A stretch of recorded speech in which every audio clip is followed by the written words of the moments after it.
Hello, my name is Joyce Sparks, media specialist and owner-operator of UndergroundJoyride.com. Today I have Mr. Blake Martin, the wonder who does it all. We'll be getting up close and personal, so stay tuned.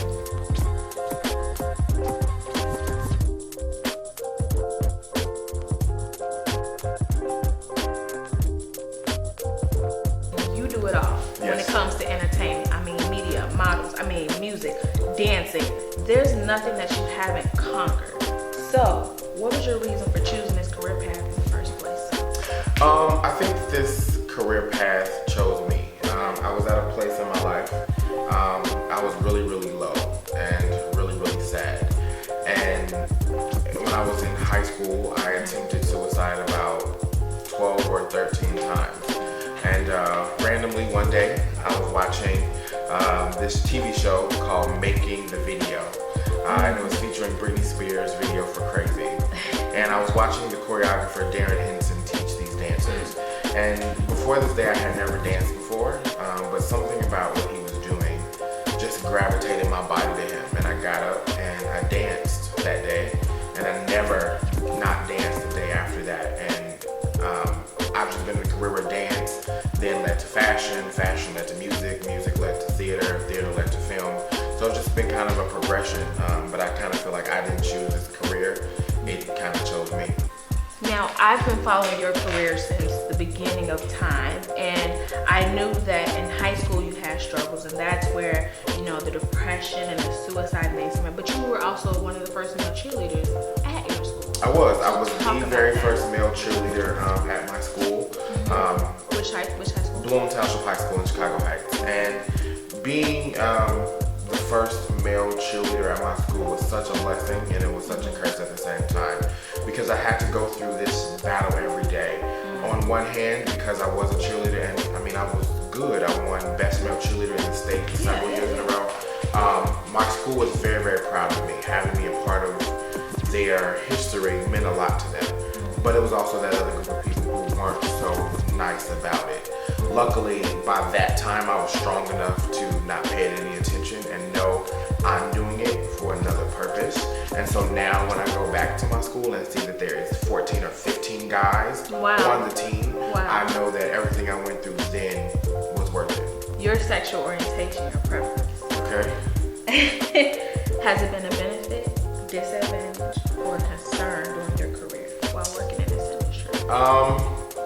All of the above. So as a dancer, my sexual orientation, I don't necessarily say it was either. It was just, you're a dancer, and 50 or 60% of dancers are gay. It's just not something odd.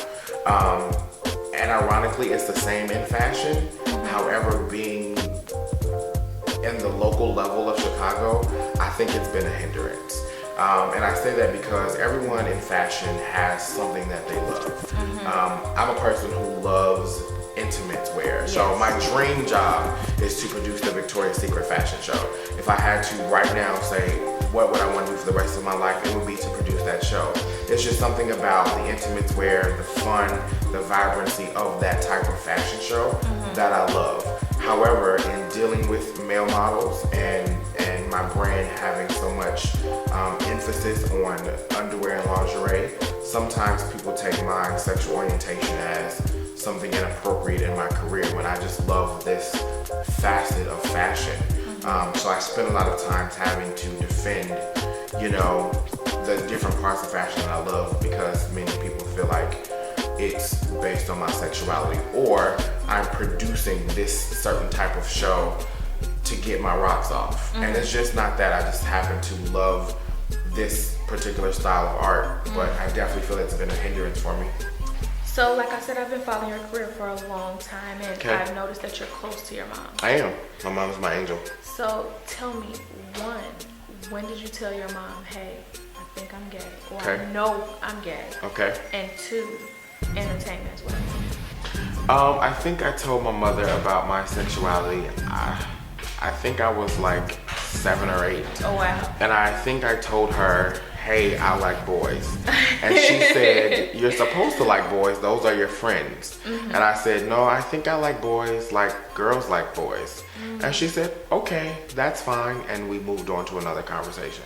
Really? My mother has always been extremely supportive. I have never known her not to be. She never had a follow-up conversation.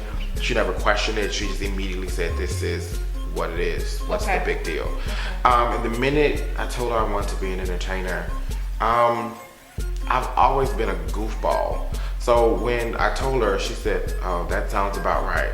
And you know, it just, everything kind of fell in line. It was, I want to dance, now I want to cheer, now I want to act, now I want to try modeling, now I want to be a producer. Now, everything just kind of stacked up on it, and all she said was, that sounds about right, I know my child.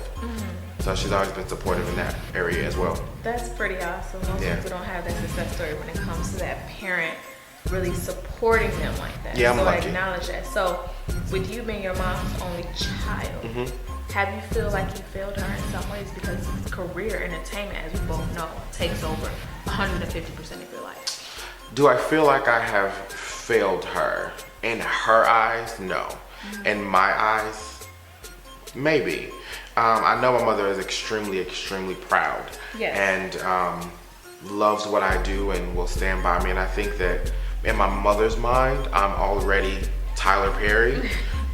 In my mind, I just cannot wait to get to the point or the day that I say, you never have to worry again.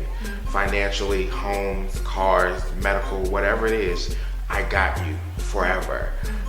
So in her eyes, I know that I haven't failed. In my eyes, I don't think I've failed. I just haven't succeeded yet. So let's talk about paths a little bit, because do you think your career path would have went differently had you not been gay, had you not been black? Like, what do you think about that? I don't know. I think that every piece of me has everything to do with who I am today. So I think that who I am has everything to do with that I'm black. It has everything to do with me being gay. It has everything to do with me being an only child. It has everything to do with me getting beat up and punched and spit at in elementary school because I was gay. I think that everything in life has gotten me to this place. One of the things that I think is played into most is being an only child. Now, a lot of people sometimes say, oh, you're an only child, that must get lonely. It did get lonely, but being an only child, you have to be creative and find ways to entertain yourself and have fun with yourself. And so I think the creativeness that I have now has everything to do with me being an only child and having to sit in my room alone and figure out, how can I have fun with just me? That shaped a creative brain from the time I was a kid. So I'm thankful for everything that has happened, because it's what has engulfed this monster. So I want to talk a little bit about, because most people don't know that Blake Martin is the quote-unquote stage name. It is. But Terrence is the birth name. It is. So talk about Terrence versus Blake. Blake is a little bit more forthcoming. Okay. Blake is a little bit more outspoken. Blake is fearless. Blake is strong. And Blake is powerful. And Terrence is the intellect behind Blake. Terrence is the person who is going to question and second guess and analyze everything. Terrence is gonna be the one who, you know, cries late at night because his day was just that hard. Terrence is gonna be the one who sees someone in need and will give his last dollar because he can't fathom seeing someone else struggle. Terrence is gonna be the one to say, I'm sad today. Blake is gonna, I had a great day, nothing can faze me. Terrence is vulnerable. So is there something that in your career, if you could do it over again, that you would do? If I could do anything in my career over again, yeah, it would be the first 5 years of my career. Why? Honestly, because I interned in New York for Kimora Lee and Russell Simmons, and I've worked in New York Fashion Week, and it's no secret that the industry is just tough, and it's dog eat dog, and it's quite frankly mean. And you mean the fashion industry? The fashion industry. The industry is just mean at times, and I understand that's just the business that I work in. But for the first 5 years of my career, I was great at what I did, but I wasn't the nicest person. And I wasn't the nicest person because I saw people who are strong and powerful and successful and in places that I wanted to be this way. And I assumed that's how I have to be in order to get to where they are. And one day I just really stopped and looked back and I said, you're an asshole. And this gotta stop. And if you will never be rich and famous, fine. But you just have to be a nice person. And I have no problem saying I was a jerk. I was great at what I do. I was selling out shows. I was all over the place. I was on magazines and billboards, but I was an asshole. And many people didn't like that person. And I understand why. What have you learned through your journey with him? We learned that even if you develop close relationships, that you still stay professional at all times. Even if you develop relationships with producers or designers, you still stay professional and just be the best person. For me, what I learned is technique. No matter where I go, I'm always, I don't want to say above the rest, but I'm better than a lot of people because I bring, like you said, professionalism, technique, just experience. Whether I have it or not, it looks like I have it. So for me, it's experience and technique. He teaches us to brand ourselves. Right. Always. So with such a successful career so far, how come you haven't followed the entertainment footsteps of other successful entertainers and just out of Chicago? 2 reasons. One, I love this city. Okay. I really love Chicago, and I think even if I was a billionaire and the most powerful man in fashion, my offices would still be here. But honestly, I go to New York all the time and I see the level in which they operate, and I just don't think I'm ready. I don't think I'm good enough yet. I don't think that I have the knowledge yet. I don't think I have the growth yet, and I want to go and be ready. And I mean, no shade, but I hate to see people move to other cities to make it, and then within a year they're back at home. I'm not gonna be that person. When I go, it's done. So I want to make sure that I'm ready. So how do you keep up with the demand? How do you keep reinventing yourself for that moment? I research and I grow and I educate. I think that's one of the things that I do slightly different than other people. Every free moment of my time, I'm watching fashion shows from all around the world, seeing what people are doing, seeing the direction that shows are moving into. I spend hours upon hours upon hours a day researching brands on Instagram, looking for new designers, looking for the next best dancer, looking for the next best model. I really just cement myself into pushing my career forward and then just not being, I'm good enough, because I am good, but I'm never good enough. I mean, that's kind of my company motto. Good is just never good enough. So now that we move past the serious stuff, let's get to the fun stuff. Okay. Favorite guilty pleasure? Taco Bell. What's the order, Blake? I'm not going to, okay, so my order at Taco Bell is 2 quesadillas, no sour cream, a cheesy bean and rice burrito, an empanada, and a large icy. What's the total? $12.64. I know it. Taco Bell. You bring me Taco Bell, we're friends forever. What's something you cannot live without? My mom. I knew you were gonna say that. Of course. But that's a safety answer. That's something true. else. Okay, something I can't live without. My phone. My cell phone. If my phone dies, I'm not a nice person.